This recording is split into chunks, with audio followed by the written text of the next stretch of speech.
हिकु ॾींहुं फ़ारिस आफ़ंदीअ मूंखे पंहिंजे घर दावत ॾिनी। मूं पंहिंजो रूह बुखियो महसूसु कयो, अहिड़े आसमानी ताम लाइ जेको बिश्त वारनि सलमा जे हथां ठाहिरायो हुजे ऐं जेतिरो बि खाइजे त बि न लहे।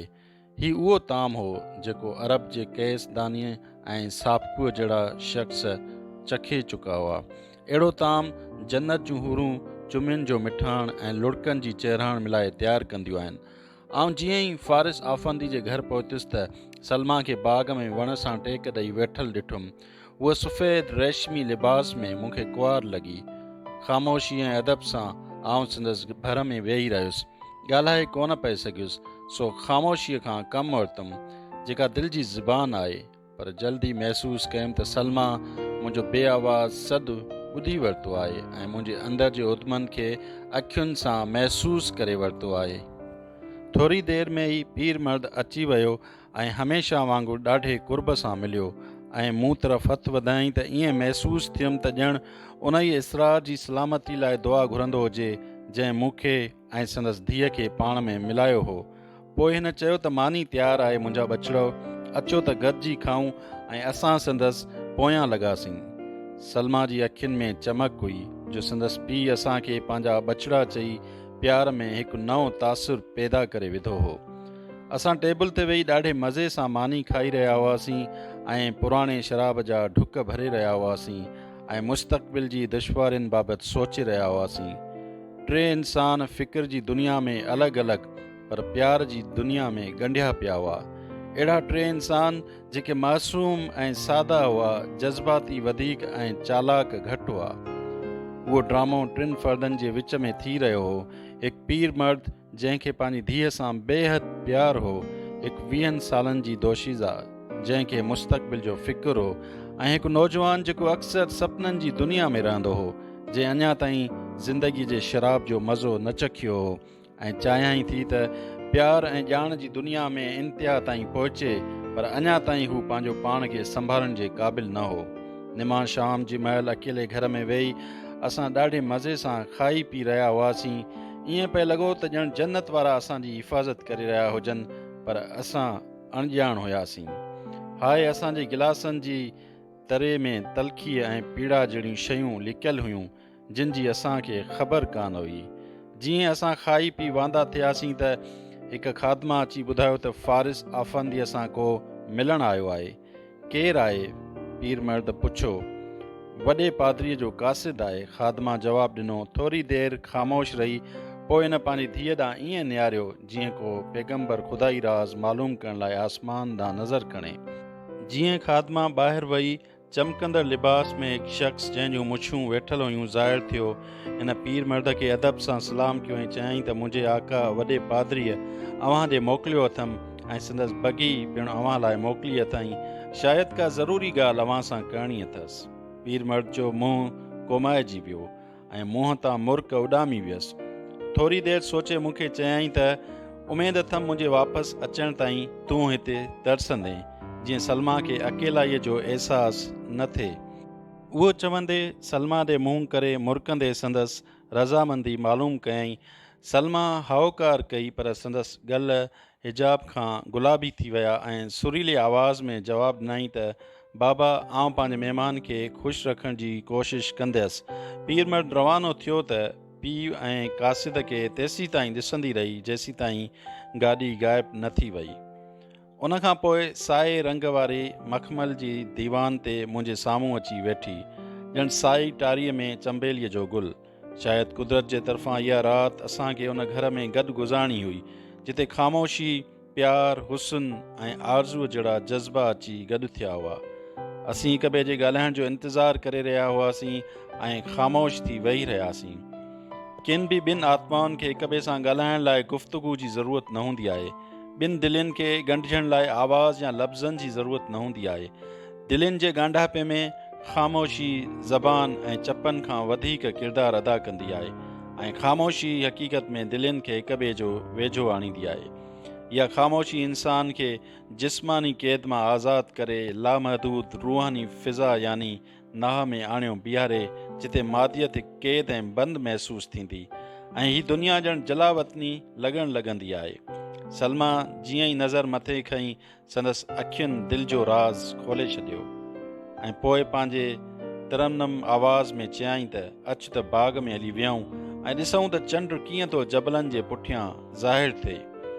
आउं फर्मा बरदारीअ सां उथियुसि, पर थोरो हिबकी पियुसि। चयोमांसि त जेसीं ताईं चंड पूरो निकिरी ज़ाहिर थिए ऐं बाग़ में चांड्रोकी थी वञे, असां जेकर हिते ई वेठा रहूं त बहितरु थींदो। ऊंदहि में त न को गुल ई नज़र ईंदो ऐं न वरी को बूटो। सलमा जवाबु ॾिनो त ऊंदहि गुल ऐं बूटा त लिकाए सघे थी, पर असांजी दिलनि में मौजूदु प्यार खे त लिकाए कान सघंदी। अजब अंदाज़ में ईअं चवंदे दरीअ खां ॿाहिरि निहारण लॻी।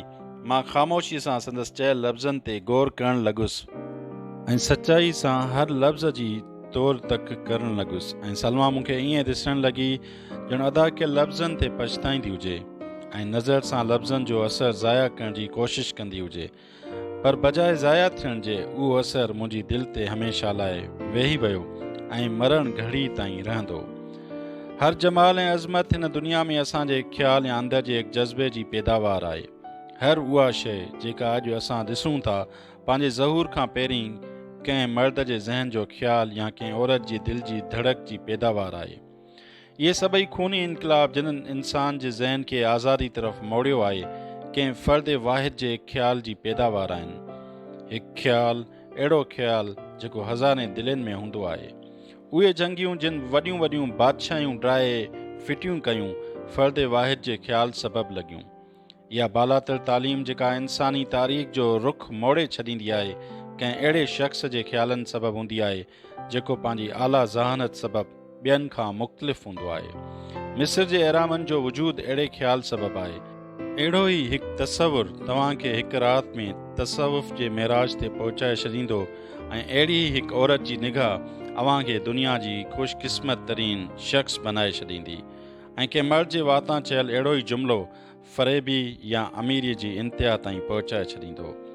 लफ़्ज़ जेके सलमा अदा कया, तिन मूंखे माज़ी ऐं मुस्तक़बिल जे विच में आणे बीहारे छॾियो। हिकु अहिड़ी ॿेड़ीअ वांगुरु जंहिंखे समुंड जे विच में आणे बीहारे छॾिजे। उन्हनि लफ़्ज़नि मूंखे जवानी जे नशे मां जाॻाए अहिड़ी मंज़िल ते आणे बीहारे छॾियो जिते मौत ऐं ज़िंदगी जे विच में कश्मकश हूंदी आहे। जीअं ई असां बाग़ में दाख़िल थियासीं, हवा मां गुलनि जी ख़ुशबू अची रही हुई। यास्मीन जे वणनि वटि अची असां बेंच ते वेही रहियासीं। असां फितरत जे साह खणण जो आवाज़ु ॿुधी रहिया हुआसीं ऐं आसमान वारा बिश्त मां उहो समूरो नज़ारो ॾिसी रहिया हुआ। पहाड़नि जे पोयां जॾहिं चंड ज़ाहिर थियो त सॼी वादी रोशन थी वई ऐं उहो मंज़र ख़ालिसतन जादुई लॻो, जीअं अॻे कुझु बि न हुजे ऐं हाणे सभु कुझु थी वियो हुजे। लिबनान जो हक़ीक़ी हुस्न चांड्रोकी में ई ॾिसण वटां आहे। मग़रिबी शाइरनि जे ख़्याल में लिबनान सिर्फ़ु दास्ताननि ऐं कहाणियुनि जो मुल्क आहे, जंहिंजी हैसियत सिर्फ़ु सुलेमान ऐं दाऊद जे ॾींहं में हुई। सुलेमान ऐं दाऊद खां पोइ संदसि अहमियत हिकु गुमनाम जाइ वांगुरु वञी रही आहे, जीअं आदम ऐं हवा जे बिश्त मां निकिरण खां पोइ बाग़ अदन जी वञी रही आहे। उन्हनि मग़रिबी शाइरनि लाइ पिणु लफ़्ज़ लबनान हिकु शाइराना अहमियत रखे थो, जंहिंजी पहाड़नि ते संदुल जा वण हूंदा आहिनि ऐं जितां संदुल ऐं लुबान जी ख़ुशबू ईंदी आहे।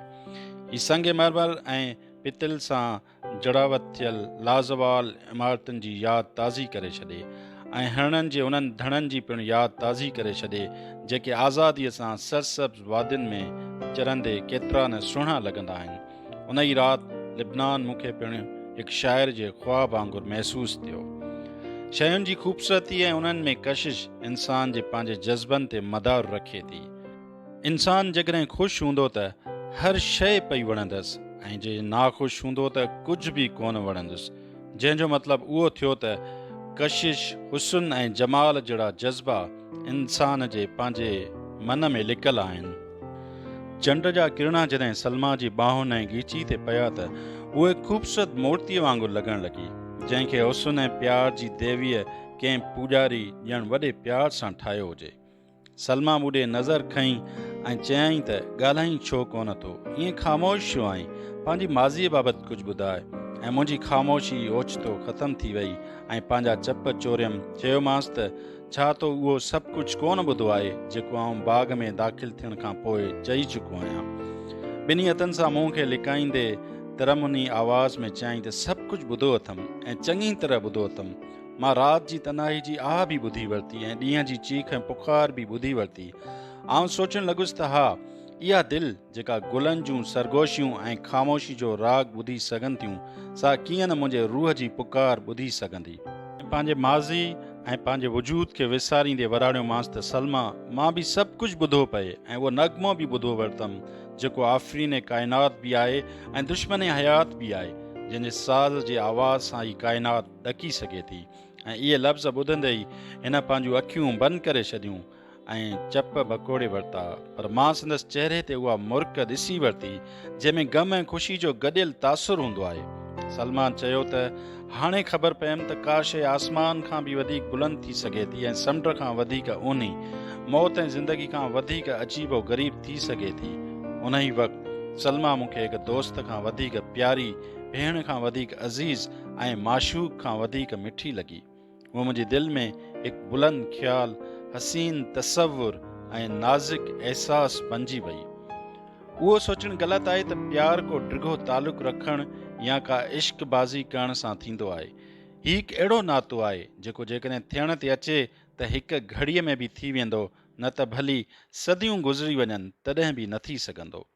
सलमा पंहिंजा हथ खणी उफ़क़ ॾे निहारियो, जिते पहाड़ियुनि जो सिलसिलो आसमान सां मिली हिकु थी पए वियो, ऐं पोइ चयाईं त काल्ह ताईं तूं ॼण मुंहिंजो भाउ हुएं, जंहिंसां गॾु वेही थी सघियसि, पर अॼु मूंखे भाउ ऐं भेण वारे रिश्ते खां बि वधीक लतीफ़ ऐं अजीब शइ महसूसु थी रही आहे। अहिड़ो जज़्बो महसूसु थी रहियो अथमि जेको सभिनी रिश्तनि नातनि खां आज़ादु, साॻिए वक़्तु भवाईंदो बि आहे त ॾाढो मज़ेदार बि आहे, ऐं उन जज़्बे जे करे मूं मंझि ख़ुशी ऐं ग़म ॿिन्ही जा अहसास पैदा थी रहिया आहिनि। मूं खेसि जवाबु ॾिनो त उहो अहसासु जेको तोखे ऐं मूंखे महसूसु थी रहियो आहे, मज़ेदार बि आहे त भवाईंदड़ बि, फितरत जे उन्हनि क़ाइदनि तहत आहे जिन सबबु चंड ज़मीन जे गर्दिश करे थो ऐं सिजु वरी ख़ुदा खे गर्दिश करे थो। उहो पंहिंजूं आङुरियूं मुंहिंजे वारनि में फिराइण लॻी ऐं संदसि गलो ग़म सां भरिजी आयो ऐं अखियुनि मां लुड़क ॻड़ी पियसि, जीअं माक जा फुड़ा नरगिस जे गुल तां टिमी किरी पवंदा आहिनि। रोणहार के आवाज़ में चयाईं त आहे को दुनिया में जेको असांजी अॼोकी हिन कहाणी ते यकीन करे त कंहिं घड़ी कंहिं साथ में असां शक ऐं गुमान जी दुनिया मां निकिरी हक़ीक़त जी दुनिया में क़दम रखियो हो। हूंदो को जेको यकीन करे त असां निस्तान जे महीने में हिन रीति मिलिया हुआसीं ऐं हयातीअ जो मुक़दस तरीन मक़सदु माणियो हुओसीं। संदसि आङुरियूं मुंहिंजे वारनि में हुयूं ऐं वेही ॻाल्हाईंदी। संदसि नरम ऐं नाज़ुक हथ मूं लाइ कंहिं बादशाही ताज या क़ीमती हार खां घटि न हुआ। मूं जवाबु ॾिनोमांसि त माण्हू भला कीअं यकीन कंदा? खेनि कहिड़ी ख़बर त प्यारु हिकु अहिड़ो गुल आहे जेका बिना मौसम जे कंहिं बि वक़्तु वधी सघे थो ऐं टिड़ी सघे थो। प्यार जी न का मौसम थिए ऐं न को वक़्तु। छा इहो ई महीनो हो जॾहिं असांखे हिक ॿिए सां अची मिलणो हो, ऐं उहा ई घड़ी हुई जंहिंमें असांखे ज़िंदगीअ जो मुक़दस तरीन मक़सदु माणणो हो? छा इहा ख़ुदा जी मर्ज़ी न आहे? छा इहो ख़ुदा जो हथु न आहे जंहिं असांजे आत्माउनि खे ॼमण खां अॻु ई ॻंढे छॾियो हुजे ऐं असांखे हिक ॿिए लाइ पैदा करे सॼी ॼमार लाइ हिक ॿिए जो क़ैदी बनाए छॾियो हुजे? इंसान जी ज़िंदगी माउ जे रहम खां थोरो ई का शुरू थिए थी या वरी का मौत खां पोइ ख़तमु थी वञे। हीअ काइनात जेका चांड्रोकी ऐं तारनि सां भरी पई आहे, प्यार ऐं मोहबत जहिड़नि जज़्बनि खां ख़ाली न आहे। हिन जीअं ई मुंहिंजे हथ तां पंहिंजो हथु हटायो, मूंखे ॼण बिजलीअ जो झटको लॻी वियो ऐं मूं संदसि हथ खे पंहिंजे हथ सां झले अहिड़ी तरह चुमियो जीअं को फाही चढ़ंदड़ क़ैदी जोश में अची फाही जे फंदे खे चुमंदो आहे। मूं पंहिंजा ॿरंदड़ चप संदसि हथनि ते रखी छॾिया ऐं संदसि हथ चुमी वरिता, जंहिंखे यादि करे अॼु बि मुंहिंजी दिलि पाणी थियो पवे ऐं रूह तड़पियो पवे। उहो कलाकु गुज़री वियो जंहिंजे हिक हिक मिंट खे हिक साल जी हैसियत हासिलु हुई। राति जी ख़ामोशी, पुरसुकून चांड्रोकी, ख़ामोश ऐं सुतल गुलनि ॿूटनि ऐं वणनि असांखे सवाइ प्यार जे चंद घड़ियुनि घरनि जे ॿियो सभु कुझु ॾिसण ते मजबूर करे छॾियो। असां बाग़ जे दरवाज़े ते घोड़नि जे आवाज़ जे टॉप टॉप ॿुधी, टॉप टॉप जी उन जी आवाज़ असांखे ख़ुदि फरामोशी जे आलम मां जगाए ख़्वाबनि जी दुनिया मां उथारे हक़ीक़त ऐं बदबख़्ती जी दुनिया में आणे बीहारियो। पीर मर्द पंहिंजी मुहिम तां वापसि अची वियो हो। असां उथी बीठासीं ऐं हली वञी साणसि मिलियासीं। बगी जॾहिं दरवाज़े ते अची बीठी त फ़ारिस आफ़ंदी गाॾी मां लही बीमारनि वांगुरु आहिस्ते आहिस्ते हलणु लॻो। ईअं थी लॻो ॼण मथसि का छिप किरी पई हुजे। हू सलमा ॾे वधियो ऐं ॿई हथ संदसि कुल्हनि ते रखी मथसि हिकु नज़र विधाई। मुस्कुराइण जी ॾाढी कोशिशि कयईं, पर लुड़क संदसि गलनि तां वहंदा हेठि किरी पिया। प्यार भरियल आवाज़ में चयईं, प्यारी सलमा, तमामु जल्द तोखे पंहिंजे पीउ जो घर छॾे कंहिं ॿिए हंधि वञिणो पवंदो। तोखे पीउ जी शफ़क़त मां कढी कंहिं ॿिए जी आगोश में विधो वेंदो। हाय क़िस्मत, तोखे हिन घर मां कढी दुनिया जी खुली अदालत में आणे बीहारींदी। हीउ बाग़ तुंहिंजे क़दमनि जी आहट खां महरूम थी वेंदो ऐं तुंहिंजो पीउ तो लाइ हिकु अजनबी बणिजी वेंदो। ख़ुदा तोखे पंहिंजी पनाह में रखे, ए मुंहिंजी लाडली। इहे लफ़्ज़ ॿुधी सलमा जो मुंहुं लही वियो, अखियूं पीउ वियसि ऐं मौत जहिड़ी ख़ामोशी मथसि छांइजी वई। संदसि हालत अहिड़ी पखीअ वांगुरु थी वई जेको बंदूक जो छेरो लॻण खां पोइ फतकंदो ऐं दाहूं कंदो आहे। पोइ मरण हार की आवाज़ में चयईं, तव्हां छा फरमायो बाबा? छा मतिलबु आहे तव्हांजो? मूंखे काॾे था मोकिलियो? पीउ खे ईअं ॾिसणु लॻी जीअं को राज़ मालूम करण जी कोशिशि कंदी हुजे ऐं पोइ पंहिंजे पाण चवणु लॻी त सम्झी वियुसि, आउं सम्झी वियसि त छा ॻाल्हि आहे। वॾे पादरीअ तव्हां खां मुंहिंजी घुर कई आहे ऐं भॻल खंभराठियुनि वारे हिन पखी लाइ पिंजरो तयारु कयो अथई। छा तव्हांजी बि इहा ई मर्ज़ी आहे बाबा? जवाब में पीर मर्द थधो साहु खयों ऐं सलमा खे अंदरि वठी वियो।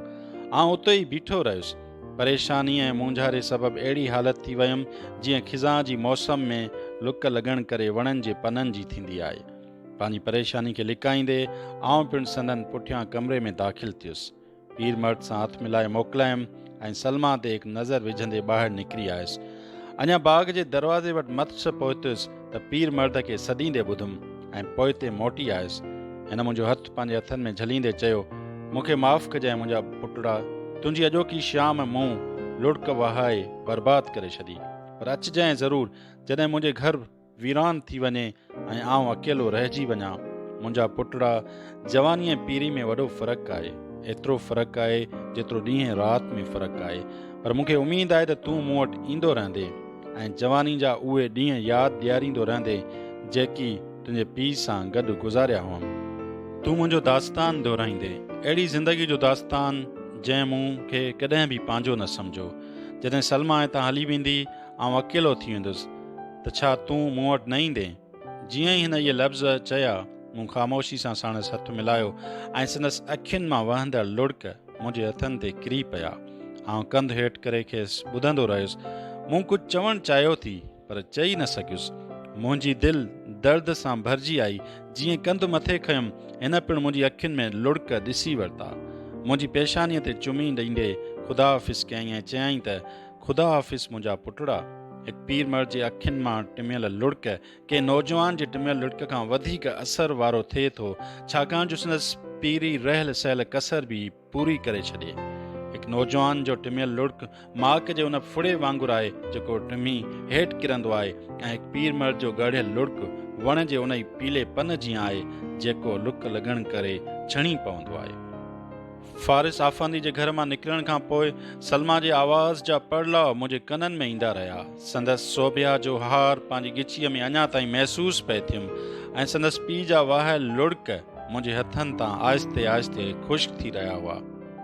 आउं संदसि घर मां ईअं ॿाहिरि निकितुसि जीअं आदम जन्नत मां ॿाहिरि निकितो हो। पर फ़र्क़ु उहो हो त मुंहिंजी हवा मूंसां गॾु न हुई जेका हिन वीरान दुनिया खे बि जन्नत जो रूप ॾेई सघे। ईअं महसूसु थियुमि त जंहिं राति मूं जनमु वरितो हो शायदि उन ई राति ई मौत जो मुंहुं ॾिसी वरितो हुउमि। ऐं पहिरीं दफ़ो इहो अहसासु थियुमि, सिज जी जेका गर्मी फ़सुलनि खे पचाए तयारु करे थी, उहा खेनि साड़े बि सघे थी। इंसान राति जी ऊंदाहीअ में लिकी खणी कुझु बि करे, पर सुबुह जो सोझिरो संदसि करतूत ज़ाहिर करे विझंदो। अॼु जेका ॻाल्हि असांखे राज़ थी लॻे, उहा सुभाणे राज़ न रहंदी। असां पंहिंजा करतूत खणी केतिरो बि लिकायूं, पर सुभाणे हर वात ते उहा ॻाल्हि हूंदी। पादरी गालिब ऐं फारिस आफ़ंदी जे विच में जेका गुफ़्तगू थी हुई, उहा हर शख़्स जे वातां ॿुधण में आई ऐं अहिड़ी तरह मूंखे बि इहा ख़बर पई त उन राति संदसि गुफ़्तगू का यतीमनि ऐं बेवाहनि जे मौज़ू ते कान हुई। पादरीअ जो फारिस आफ़ंदी खे सॾाइण जो मक़सदु पंहिंजे भाइटे मंसूर गालिब लाइ सलमा जे संग जी घुर हुई। सलमा पंहिंजे दौलतमंद पीउ जो अकेलो औलाद हुई ऐं पादरीअ जो मक़सदु सलमा जी सूंहं सोभिया न पर संदसि पीउ जी दौलत हासिलु करणु हो। उन जी दौलत करे मंसूर ग़ालिब मुआशिरे में सुठो मुक़ाम हासिलु करे सघियो थी। मशरक़ी माहौल में मज़हबी ठेकेदार रुगो पंहिंजो पाण ताईं ख़ुशि कोन थियनि पर पंहिंजनि पुटनि पोटनि लाइ बि उहा गादी छॾे वेंदा आहिनि। कंहिं बादशाह जे ताज जो वारिस न सिर्फ़ु संदसि पुटु ई थी सघे थो पर हीअ हिननि वटि ठेकेदारी संदनि भाइरनि ऐं भाइटनि में बि हलंदी रहंदी आहे। पादरीअ जॾहिं फारिस आफंदी खां सलमा जो संग घुरियो त इन जवाब में रोई ॾिनो जो संदसि दिलि गवारा नथी कयो त संदसि हेकली धीअ खां छिनी धार कई वञे। वाक़ई हिकु पीउ जो रूह कुंभी वेंदो जॾहिं खां संदसि हेकली धीअ जुदा कई वञे, जंहिंखे हिन ॿाराणी खां वठी जवानी ताईं निपाए वॾो कयो हुजे। हिकु पुट जी शादी ते माउ पीउ खे जेतिरी ख़ुशी थिए थी, धीअ जी शादी ते वरी एतिरो ई ॾुख थिए थो, छाकाणि जो पुटु जॾहिं शादी करे थो अचे त घर में हिकु भाती वधियो पवे, जॾहिं त धीअ जी शादी ते घर जो भाती खुटियो पवे। फारिस आफंदीअ पादरी जे चवण ते मजबूरन हाउकार कई हुई, जॾहिं त संदसि दिलि उहा ॻाल्हि हरगिज़ कान थी मञी। हू पादरी जे भाइटे खे चङी तरह सुञाणींदो हो, जेको हिकु बदमाश, लोफर ऐं बद इख़लाक़ शख़्स हो। लिबनान में को बि ईसाई पंहिंजे पादरी जे ख़िलाफ़ ॻाल्हि करे कोन सघंदो हो। को बि शख़्स पंहिंजे मज़हबी पीर जी नाफ़रमानी करे पंचायत जी नज़रुनि में किरणु पसंदि न कंदो। पर छा उहो मुमकिन आहे त तीर अखि में लॻे ऐं अखि ज़ाया न थिए, तलवार बांह ते लॻे ऐं बांह न कपिजे? जेकॾहिं फारिस आफंदी पादरी जी ॻाल्हि खां इनकार करे हा त सलमा खे तरह तरह सां बदनाम कयो वञे हा ऐं संदसि असमत जो मज़ाक उॾायो वञे हा। चवंदा आहिनि त गिदड़ ड्राख न पुॼे त आखे थो खटा। क़िस्मत सलमा खे शर्मिंदो कयो ऐं खेसि हिकु ग़ुलाम वांगुरु बंद में विधो, जीअं मशरक़ी औरत सां थींदो आयो आहे।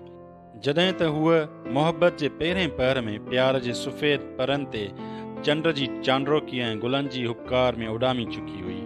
कॾहिं कॾहिं माउ पीउ जी दौलत औलाद जी कम बख़्ती बणिजो पवे। शिकस्ती भरियो दीनार जंहिंजी दुनिया पूॼा थी करे अहिड़ो भूत बणिजी पवे जेको दिलि ऐं रूह खे नस्तो ऐं बेकार करे छॾे। सलमा करीमी बि अहिड़नि वीचारनि इंसाननि मां हुई जेका माउ पीउ जी दौलत ऐं संदसि घोट जी लालच तां ॾंगिजी पई। जेकॾहिं पीउ जी दौलत न हुजे सा त शायदि अॼु ॾाढो ख़ुशि ऐं ज़िंदा हुजे हा। हिकु हफ़्तो गुज़री वियो, उहो सलमा जो प्यार ई हो जंहिंसां मुंहिंजी दिलि विंदरी पई हुई। सलमा जो प्यार ई हो जंहिं मूं लाइ ख़ुशीअ जा नगमा पे ॻाया ऐं पिरभात जो जाॻाए मूंखे ज़िंदगी जी माना ऐं फितरत जा राज़ पे सम्झाया। उहो प्यार ई आहे जेको साड़ ऐं हसद जहिड़नि जज़्बनि खां पाक आहे ऐं दिलि ऐं रूह लाइ कंहिं बि तरह जोखाइतो न आहे। प्यार अहिड़ो नातो आहे जेको रूह खे वींजारे, कनात पसंद ऐं पाक बनायो छॾे।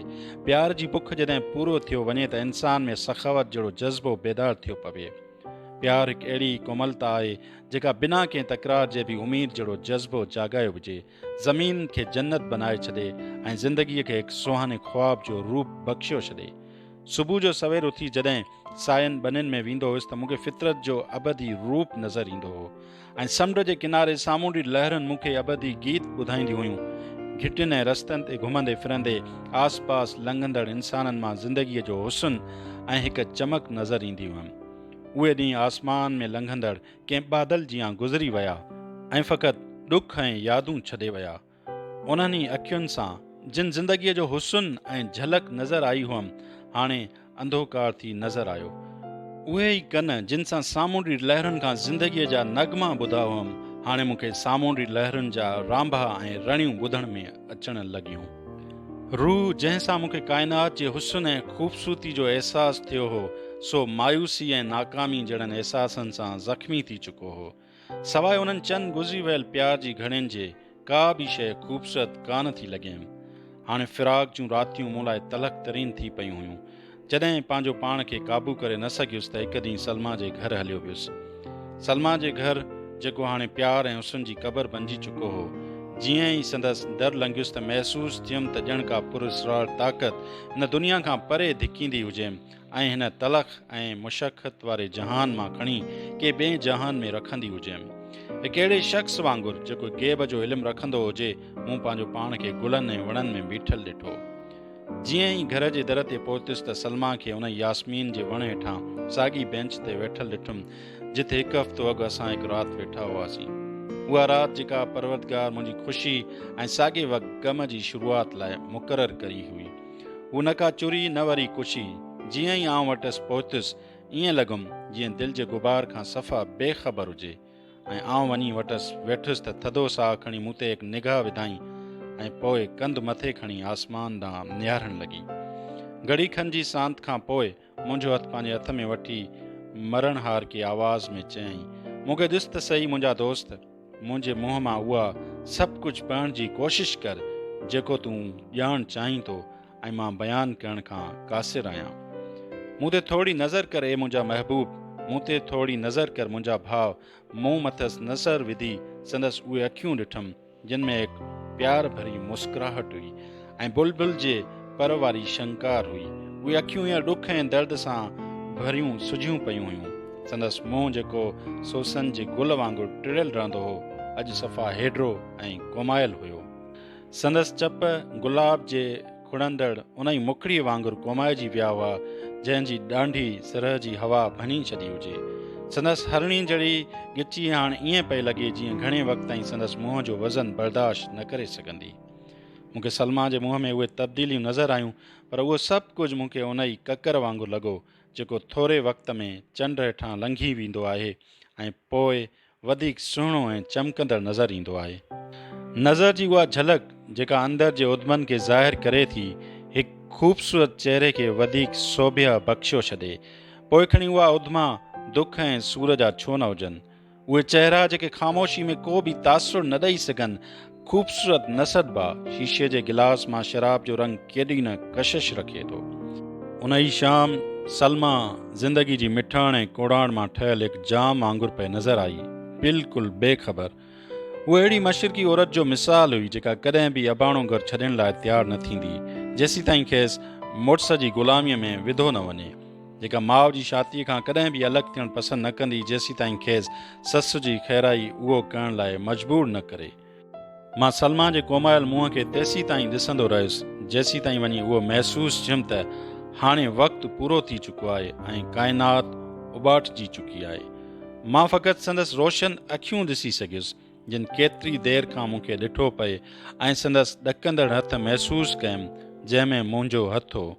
मां ॼण भवाइते ख़्वाब मां जागी पियुसि जॾहिं खेसि उहे चवंदे ॿुधुमि त ए मुंहिंजा महबूब, अचु त पंहिंजे ख़ौफ़नाए ते मुस्तक़बिल बाबति ॻाल्हि ॿोल करियूं। उन खां पहिरियों जो मुसीबत अची असां ते कड़के। बाबा उन ई शख़्स सां मिलणु वियो आहे जेको मरण ताईं मुंहिंजी ज़िंदगी जो साथी बणिजण वारो आहे, जंहिंखे ख़ुदा मुंहिंजी ज़ात लाइ चूंडियो आहे ऐं दुनिया खेसि मुंहिंजी सॼी हयाती जो मजाज़ी ख़ुदा बनायो आहे। विच शहर जे घर में उहो पीर मर्द जंहिं सॼी हयाती मूंखे पंहिंजी पनाह में रखियो, हिकु अहिड़े नौजवान सां मिलंदो जेको मुंहिंजे थियण वारो रफ़ीक़ हयात आहे। अॼु राति ॿिनि ख़ानदाननि विच में शादीअ जी तारीख़ मुक़ररु थींदी।